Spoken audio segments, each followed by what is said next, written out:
열왕기하 4장 1절부터 7절 말씀입니다. 엘리사 이야기 첫 번째, 열왕기하 4장 1절부터 7절 말씀 같이 하겠습니다. 선지자 생도의 아내 중에 한 여인이 엘리사에게 부르짖어 가로되 당신의 종 나의 남편이 이미 죽었는데 당신의 종이 여호와를 경외한 줄은 당신이 아시는 바니이다. 이제 체주가 이르러 나의 두 아이를 취하여 그 종을 삼고자 하나이다. 엘리사가 저에게 이르되 내가 너를 위하여 어떻게 하랴? 내 집에 무엇이 있는지 내게 고하라. 저가 가로되 계집종의 집에 한 병 기름 위에는 아무것도 없나이다. 가로되 너는 밖에 나가서 모든 이웃에게 그릇을 빌라. 빈 그릇을 빌되 조금 빌지 말고 너는 내 두 아들과 함께 들어가서 문을 닫고 그 모든 그릇에 기름을 부어서 차는 대로 옮겨 놓으라. 여인이 물러가서 그 두 아들과 함께 문을 닫은 후에 저희는 그릇을 그에게로 가져오고 그는 부었더니 그릇에 다 찬지라. 여인이 아들에게 이르되 또 그릇을 내게로 가져오라. 아들이 가로되 다른 그릇이 없나이다 하니 기름이 곧 그쳤더라. 그 여인이 하나님의 사람에게 나아가서 고한데 저가 가로되 너는 가서 기름을 팔아 빚을 갚고 남은 것으로 너와 내 두 아들이 생활하라 하였더라. 아멘. 살면서 어려운 일을 많이 겪지만 저희 어머니가 홀로 되셔서 저하고 제 동생 두 아들을 키워서 이제 두 아들이 다 목사입니다만 그 두 아들을 아주 어머니가 젊어서 두 아들을 키우니까 옆에서 너무 속상한 외할머니 그리고 친척들이 두 아들을 키워줄 테니까 너 두 아들 놔두고 시집가라 이런 얘기를 되게 많이 하셨다고 그래요. 너무 힘이 드니까 어머니가 하루는 길을 걸어가고 있는데 갑자기 막 난리가 나서 보니까 어머니가 아무 생각도 없이 두 아들을 데리고 살아갈 생각을 하니까 그냥 넋을 잃고 길을 가고 있는데 트럭이 뒤에 와서 빵빵빵빵빵 한참을 대고 막 문을 열고 욕을 악닥으로 하는데 어머니가 안 들렸대요. 저희 어머니 얘기하는 거예요. 여러분, 사람이 이렇게 힘들 수 있어요. 근데 대부분 우리의 힘든 것들을 제가 이렇게 보니까 여러분 뭐 어른대로 아이는 아이대로 또 선생은 선생대로 또 학생대로 다 힘들어요. 그런데 제가 힘든 걸 이렇게 살펴보니까 대개 많이 있어서 힘든 것이 아니라 없어서 힘든 경우가 대부분이라고 제가 생각되어집니다. 그렇죠. 그 중에서도 뭐 돈이 없어서 또는 건강이 없어서 또는 뭐 여러 가지 환경, 가족이 없어서 뭐 하여튼 없는 것 때문에 힘든 경우가 많아요. 물론 많아서 힘든 경우도 있습니다. 근데 그건 잘 제가 경험을 못 해가지고 그 얘기는 제가 못 하겠는데 오늘 한 여인을 여러분 한번 보았으면 좋겠어요. 1절 보세요. 1절에 보니까 한 여인이 와가지고 엘리사에게 부르짖었다고 말하고 있습니다. 자기가 할 수 있는 온 힘을 다하여 엘리사에게 막 부르짖는데 한번 이 여인이 당한 그 처지를 한번 보세요. 뭐라고 말하냐면 내 남편이 죽었습니다. 내 남편이 죽었습니다. 그런데 밑에 보면 두 아이가 나온 거 보니까 아직 두 아이가 결혼 안 했거든요. 그런데 이 두 아이를 이렇게 본다면 물론 요즘 나이하고 예전 나이는 다릅니다. 근데 두 아이가 아직 결혼 안 했단 말이죠. 그렇다면 이 여인은 기껏해야 30대 초반 정도밖에 안 됐을 거예요. 아니면 20대 말입니다. 28, 뭐 예를 들면 한 30 이 정도밖에 안 될 거예요. 남편이 죽었대요. 그럴 수 있죠. 살다 보면 그럴 수 있어요. 그런데 남편이 죽었는데 그 다음 보세요. 남편이 죽었는데 체주가 이르러 빚을 지고 죽었어요. 돈을 좀 많이 남기고 혹시 남편이 세상 떠나면 그래도 어떻게 살아볼 수 있는데 남편이 죽었는데 젊어서 죽었는데 빚을 잔뜩 남기고 죽었어요. 빚도 얼마나 많이 빚을 졌냐면 두 아들을 빚쟁이가 데리고 갈 정도로 빚을 많이 졌어요. 아마 장례식 중에 그 빚쟁이가 와가지고 이 여인한테 그랬을 거예요. 갚으라고. 아니면 내가 두 아들을 데려가겠다. 여러분, 불법은 아닙니다. 근데 율법에 의하면 그럴 수 있어요. 그래서 이 여인이 엘리사한테 와서 고분고분 상담하고 있는 것이 아니라 막 울면서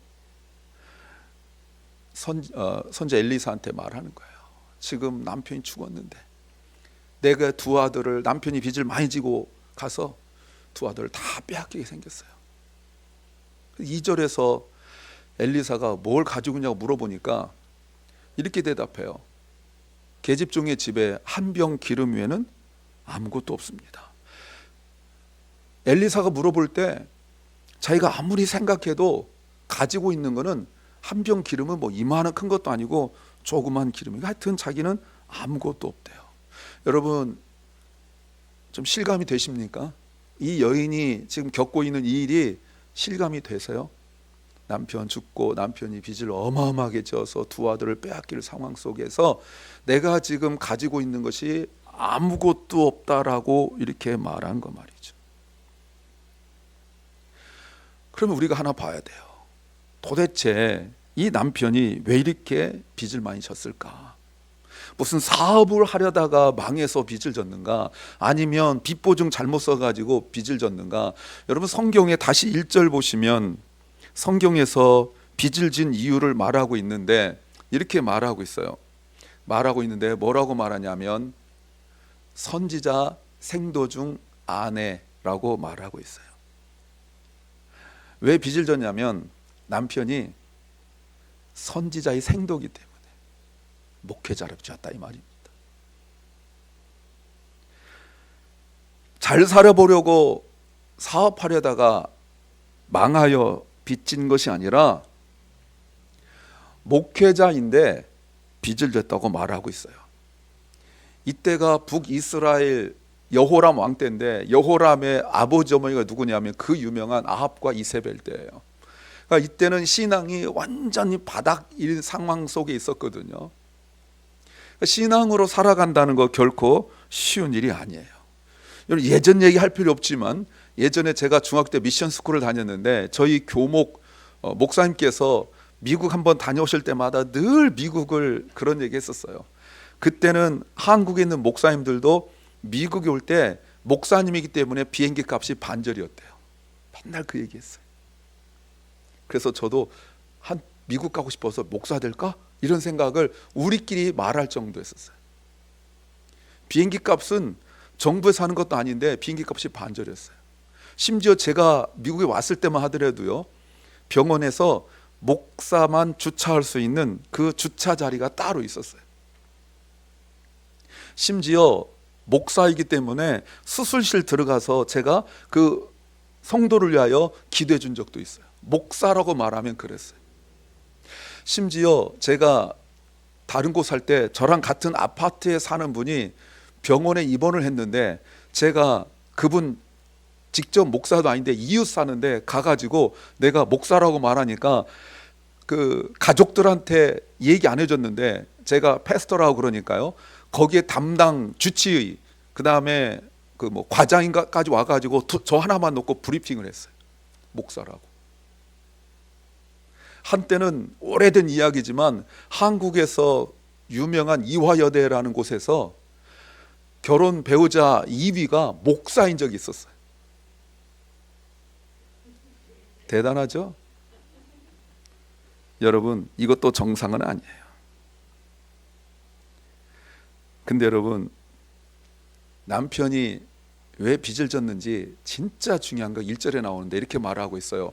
당신의 종이 여호와를 경외한 줄 당신이 아시는 바이다. 예.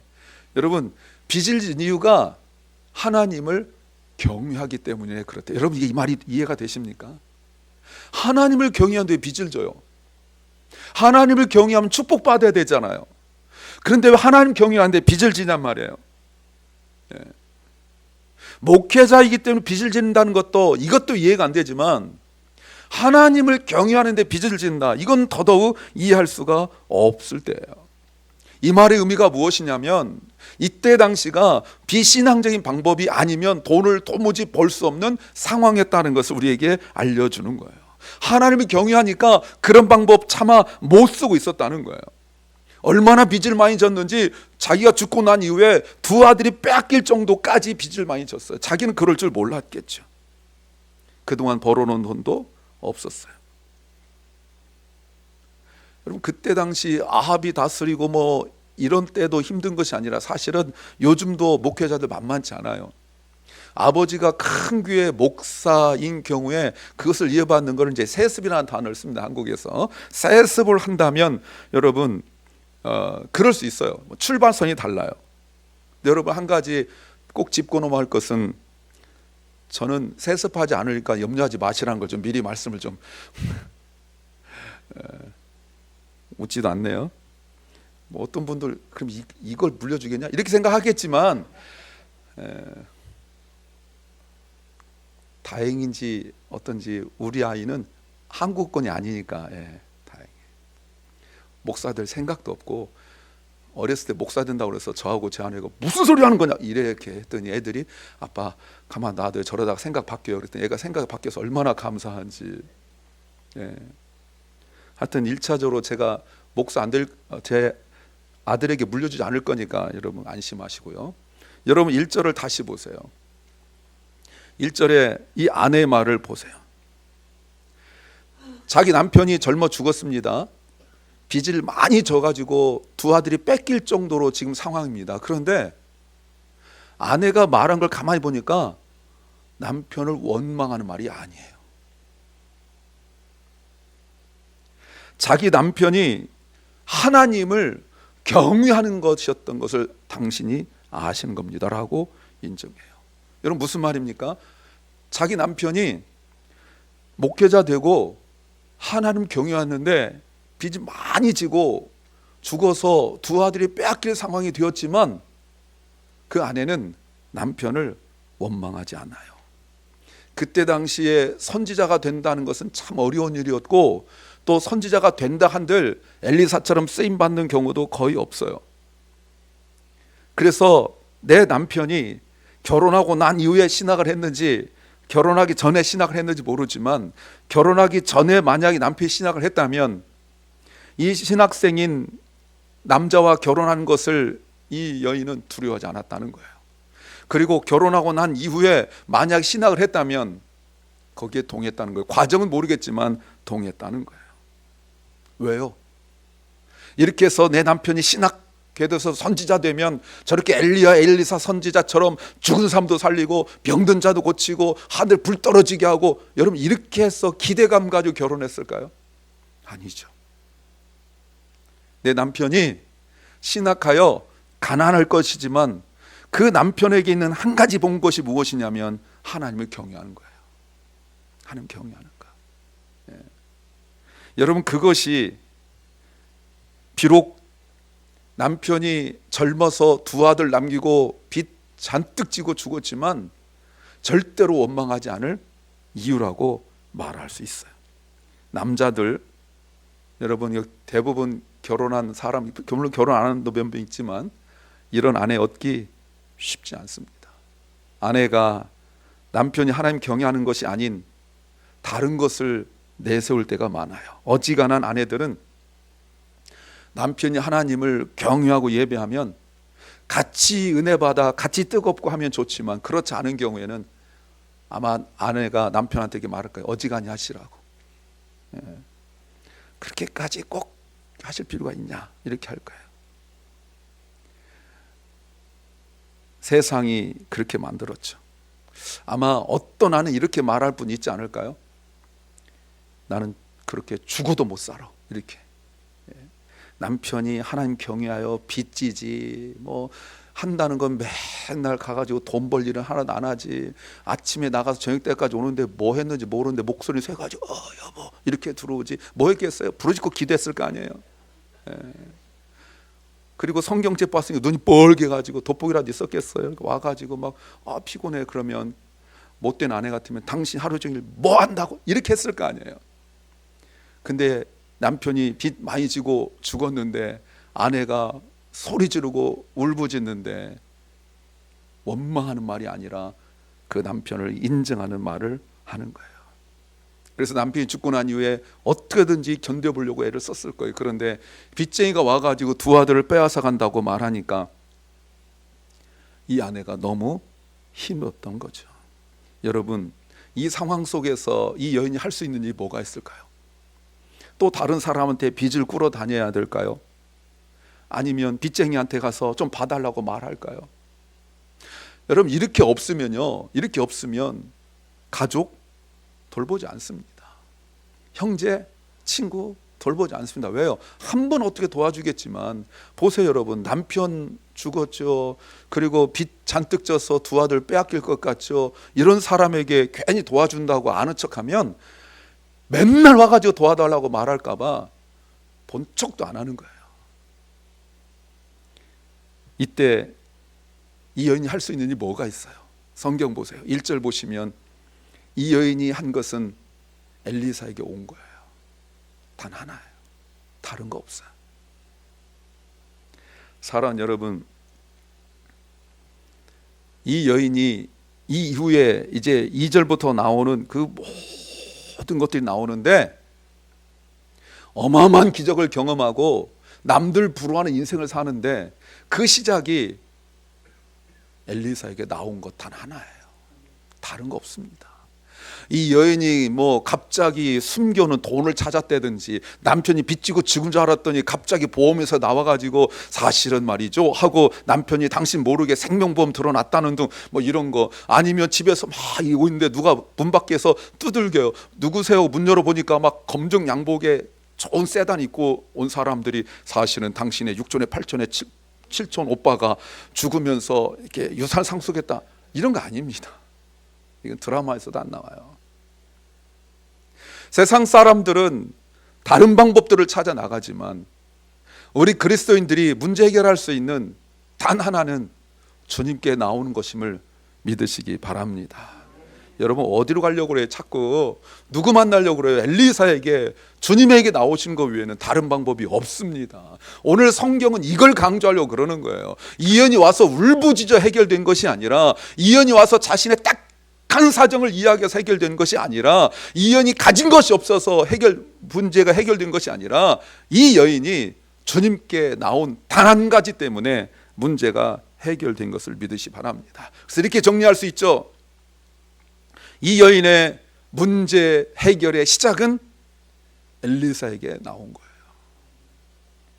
이 간단한 것 쉽지 않습니다. 엘리사가 이렇게 물어봤어요. 2절에서 엘리사가 물어봤습니다. 그 여인에게 두 가지를 질문해요.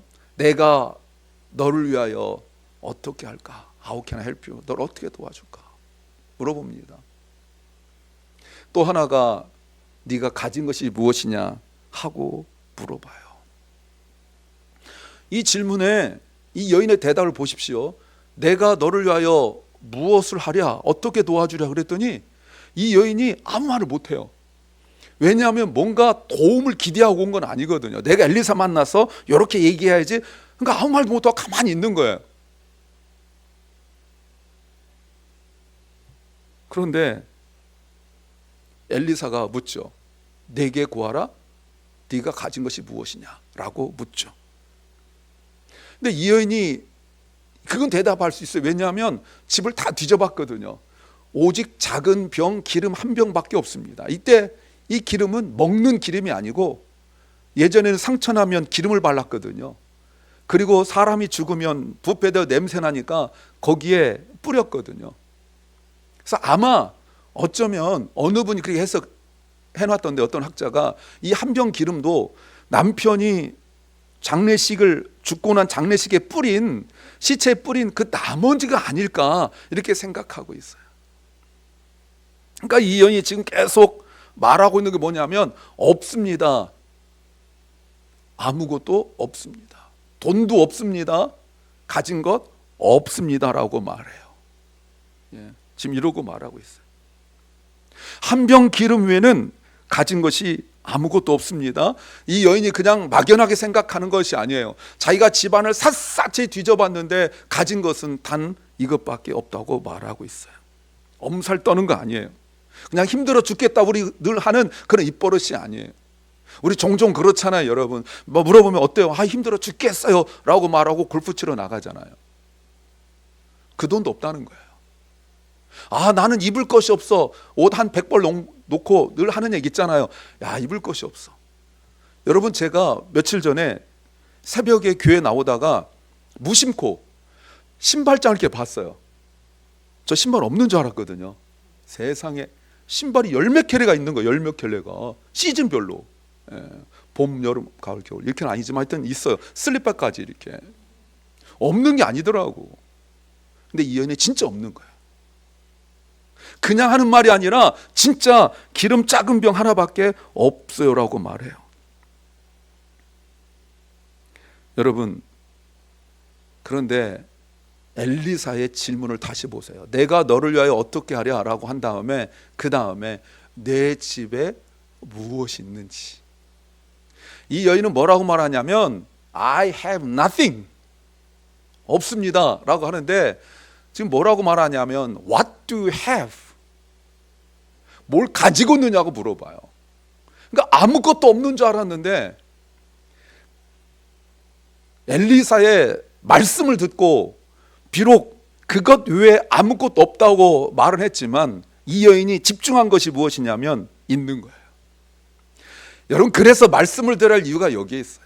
내가 내 생각에는 아무것도 없어. 옛날에 그 어르신들, 여러분 혹시 젊은 사람들 모르게 저도 젊긴 하지만 저는 그 할머니 세대에서 들은 얘기가 있어요. 먹고 죽을 양잿물도 없다. 막 이런 말. 먹고 죽고 싶은데 먹고 죽을 독약도 없다. 가난하다 이 말입니다. 너무 속상해 그런 말씀 하셨거든요. 근데 정말 없어요. 없는데 엘리사 선자의 말씀을 듣고 무엇을 가지고 있느냐, What do you have? 라고 물어보니까 이 여인의 생각이 어디에 집중하고 있냐면 있는 것에 집중하고 있어요. 그래서 3절 보세요. 3절에 가로되 너는 밖에 나가서 모든 이웃에게 그릇을 빌어라. 그릇을 빌리라고 말하고 있어요. 자기는 기름 하나밖에 없다고 그랬는데 자기에게 돈 빌려줄 사람도 없고 이 문제를 해결해 줄 사람도 없다라고 말하고 있는데 엘리사 선자는 있는 것을 보라고 말하니까 겨우 이것뿐이에요 라고 말했거든요. 기름 한 병. 그런데 3절에서 뭐라고 말하냐면 너에게 최소한 그릇을 빌려주는 이웃은 있다라고 말하고 있어요. 아주 그냥 굉장히 가난한 사람한테 사실 그릇 하나 빌려주는 것도 쉽지 않거든요. 나중에 보면 모든 그릇들 다 빌려왔다고 말하니까 여러분 그릇 한 개도 빌려가는 것도 아니고 그릇 하나만 계속 그릇 빌려가는데 이 사람은 도대체 뭐 할 거야? 가지고 도망가려고 그러나? 이런 생각 할 수 있잖아요. 그런데 그릇 빌려다는 대로 그릇 조금 말고 많이 빌려줄 수 있는 이웃은 있어요. 또 4절 보세요. 또 누가 있냐면 너는 내 두 아들과 함께 들어가서 이렇게 하라고 엘리사가 말하는데 이 상황 속에서 엄마가 울고 나갔는데 돌아와가지고 두 아들에게 뭐라고 말하냐면 갑자기 이렇게 말합니다. 전후 좌우 설명도 하지 않고 야, 너 동네 가서 사람들한테 그릇 빌려와 라고 말할 때 여러분 두 아들이 어린 아이들이 이 아들들이 지금 빚쟁이가 와가지고 자기들을 데려가서 노예로 끌고 가려고 하는 거 다 안단 말이에요. 이 상황 속에서 엄마가 문제 해결할 생각은 하지 않고 가서 그릇 빌려와라 라고 말했을 때 여러분 두 아들이 아무 소리 하지 않고 순종해. 여러분 그래서 아버지가 하나님을 경외했던 그 경외함이 진실했기 때문에 아내가 거기에 감동을 받은 거고 두 아들이 감동을 받은 거예요. 여러분 원래 이러면 안 되잖아요. 원래 이러면 두 아들이 엄마한테 뭐라고 말해야 돼요? 왜 우리 집안 이렇게 가난해요? 아빠가 선자 되는 것도 좋지만 가정은 돌봐야 되는 거 아니에요? 가족도 돌보지 못하면서 무슨 선지자예요? 라고 해야 되잖아요. 엄마가 와가지고 아무 얘기도 안 하고 가서 그릇 빌려라고 말하면 엄마 이게 무슨 소용이 있어요? 하고 소리 지르고 동생이 소리 지르면 형이 넌 엄마한테 어떻게 그렇게 할 수 있어? 형도 그랬잖아 뺨 딱 때리고 뭐 이렇게 너 이것들이 엄마 앞에서 못한 짓이 없어, 뭐 나 죽는 꼴 보려고 그래, 뭐 이렇게 나와야 되잖아요. 그런데 그릇 빌려와. 그랬더니 여러분, 그릇을 빌려오는 거예요. 사랑하는 여러분, 왜 우리가 말씀을 들어야 되냐면 이런 것 때문에 말씀을 듣는 거예요. 내 생각과 내가 판단한 것에 우리는 늘 한계에 부딪혀 있어요. 내가 보는 게 그거밖에 없거든요. 내 생각 그거밖에 없거든요. 그런데 엘리사 선자의 말씀을 듣고 난 이후에 이 여인의 태도 보십시오. 이 여인의 태도. 가서 그릇을 비루어라, 거기다가 기름을 부어라, 이렇게 말했을 때 하나님을 경유하는, 남편과 함께 살고 있는 하나님을 경유한 그 아내의 모습을 보라, 이 말입니다. 이것 가지고 되겠어요? 기름 요만한 것 가지고 이거 가지고 뭐 하겠어? 이런 말 안 합니다. 하란 대로 해요. 그랬더니 그 아들들도 하란 대로 하더라는 거예요. 이게 말씀을 들어야 될 가장 큰 이유 중에 하나입니다. 사람은요, 늘 어떤 한계에 가딪혀 있어요. 생각의 한계, 보는 것의 한계, 판단의 한계, 선택 한계 속에 딱 갇혀 있어요. 잘난 척하지만 마찬가지예요. 그래서 우리가 말씀을 들을 때 내가 못 보던 것을 보게 되어지고 내가 안 하던 거 하는데, 여러분 그것이 말씀을 들은 거, 말씀을 들었다면 문제 해결에 가장 중요한 일이 되어지는 거예요. 3절을 다시 보세요. 엘리사가 뭐라고 말하냐면, 모든, 보이십니까? 모든, 너하고 가까운 아니고 모든 이웃들에게 가서 그릇을 빌어와라. 빈 그릇을 빌려오는데 조금 빌리지 말고 많이 빌려라. 그랬더니 여러분 5절 보세요. 5절에 보면은 6절에 그릇에 다 찼다. 얼만큼요? 빌려온 그릇에 다 찼어요. 더 이상 빌려온 그릇이 없습니다 라고 준비한 만큼 기름이 다 찬 거예요. 여러분 이렇게 하면 쉽습니다. 기름을 확보해 놓고 이것에 맞는 그릇을 빌려라, 이러면 쉬워요. 흥부와 놀부 이야기에서 흥부가 박을 타가지고 돈이 어마어마하게 나왔잖아요. 그리고 난 뒤에 뭐 저울 빌리러 가고, 이건 쉬워요. 왜? 눈에 보이니까. 그런데 지금 아무것도 없는데 엄마가 요만한 손가락만한 기름병 하나 들고 가서 모든 이웃들에게 그릇을 다 가져와 라고 말했을 때, 여러분 정상적으로 저 같아도 엄마 왜요? 왜요? 물어봐야 되는 거 아니에요. 물론 엄마가 손자가 말할 때 기름 계속 부어라 이렇게 말했을 때도 하지 않고 그대로 왔거든요. 근데 엄마가 애들한테 이야기하는데, 여러분 잘 보세요. 딸들이 아니라니까요. 저도 아들로 자랐지만 아들놈들은 그렇게 호락호락하지 않습니다. 예? 청소년들인데 아들놈들은 호락호락하지 않아요. 물론 딸도 개 중에는 뭐 한 10중에 한 7은 그럴 수 있지만 대부분 보편적으로 딸들은 괜찮아요. 근데 제가 아들로 자라봐서 보니까 아들들은 엄마가 뭐 해라 잘 안 됩니다, 그게. 근데 두 아들이 아무 소리 안 하고 기름을 가져요. 아무것도 없는데 말이죠. 여러분 이 모든 일들이 어떻게 일어났어요? 이 여인이 슬픔과 낙심과 절망 속에서, 자기 스스로 문제 해결할 수 없는 그 상황 속에서 엘리사에게 나왔기 때문에 그런 거예요. 이 여인이 무슨 뭐 특별한 숨겨놓은 기술이 있다든지 이래서 그런 것이 아니라, 숨겨놓은 돈이 있어서 그런 것이 아니라, 단 하나 엘리사에게 나왔기 때문에 그런 거예요. 이 여인이 이렇게 하면 좀 더 낫지 않을까, 어떤 아이디어를 가지고 해본 것이 아니라 이 말입니다. 여러분 6절을 다시 보세요. 그릇에 다 찬지라 여인이 아들에게 이르되 또 그릇을 내게 가져와라. 여러분 또가 보이십니까? 또. 예. 엘리사 말에 순종했을 때 또가 보이셔야 되는 거예요. 이 여인이 또라는 걸 생각이나 했겠습니까? 그런데 이런 일이 일어난 거예요. 기름 한 병이 이 여인에게 아무것도 아니었어요. 가진 것은 빚밖에 없었고 갖지 않은 것은 돈밖에 없었어요. 그런데 엘레 선자를 만나서 엘레 선자에게 와서 엘레 선자 만나서 말씀 듣고 보니까 자기가 가지고 있는 것들을 생각하게 된 거죠. 기름 한 병밖에 없지만 기름 한 병이 있었고, 그리고 말한 대로 군소리 없이 순종하는 두 아들이 있었고, 그렇게 그릇 빌려달라고 말할 때 그릇을 빌려주는 이웃을 가지고 있었어요. 여러분, 그런데 6절을 보니까 그릇에 다 찼고 이제 더 이상 빌려올 그릇이 없을 정도의 기름이 다 찼어요. 그래서 여러분, 우리가 하나님의 말씀을 나와서 들어야 될 이유가 바로 여기에 있는 겁니다. 이 여인이 문고로 잠그고 울면서 원망한들 이 문제 해결됐겠냐고요. 이 여인이 이 절망 속에서 두 아들한테, 얘들아, 내가 도무지 못 살겠다, 우리 함께 죽자. 여러분, 이게 신문에 나오고 그랬잖아요. 그런데 한들 여러분, 이 문제가 해결되겠습니까? 다시 한번 제가 강조돼요. 왜 우리가 하나님께 나와서 하나님 말씀을 드려야 되는지 여러분, 우리가 그거 알아야 돼요.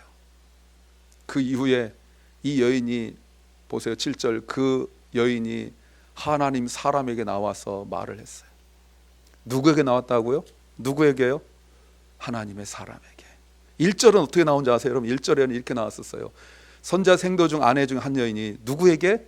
엘리사에게.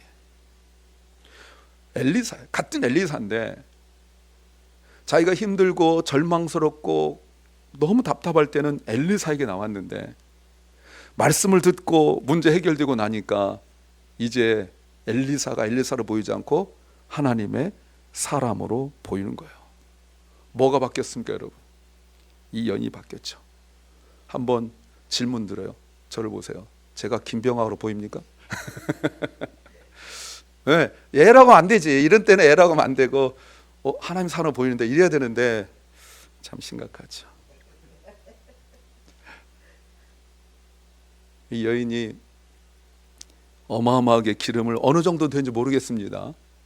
그런데 여러분, 엘리사가 말하기를 이 빚 다 갚고 나머지를 생활하라라고 말할 정도였다는 거예요. 근데 이 많은 기름을 부어놓고 이 여인이 혼자 좋아하고 막 이러지 않고 엘리사에게 나와요. 내 것인데 내 것이 아니래요. 하나님 거래요. 하나님께 다 드린다는 거예요. 그랬더니 네가 다 빚 갚고 그리고 네가 생활해라라고 말했어요. 처음에 빚 때문에 울고불고 소리 질렀던 이 여인이, 빚쟁이에게 자기 두 아들이 빼앗길까 봐 힘들었던 이 여인이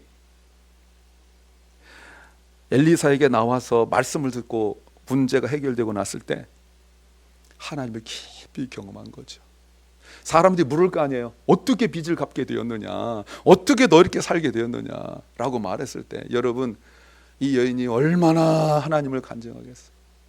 이렇게 하지 않을까요? 울고불고 있는 사람에게 이 여인이 가서 그래 울어, 많이 울어, 이렇게 했겠어요? 왜 울어? 엘리사에 가면 되지. 여러분, 그 땅에서 남편 죽고 두 아들 빚으로 빼앗길 것 같은 슬픔이 겪은 사람이 그 나라에 딱 한 명밖에 없었을까요?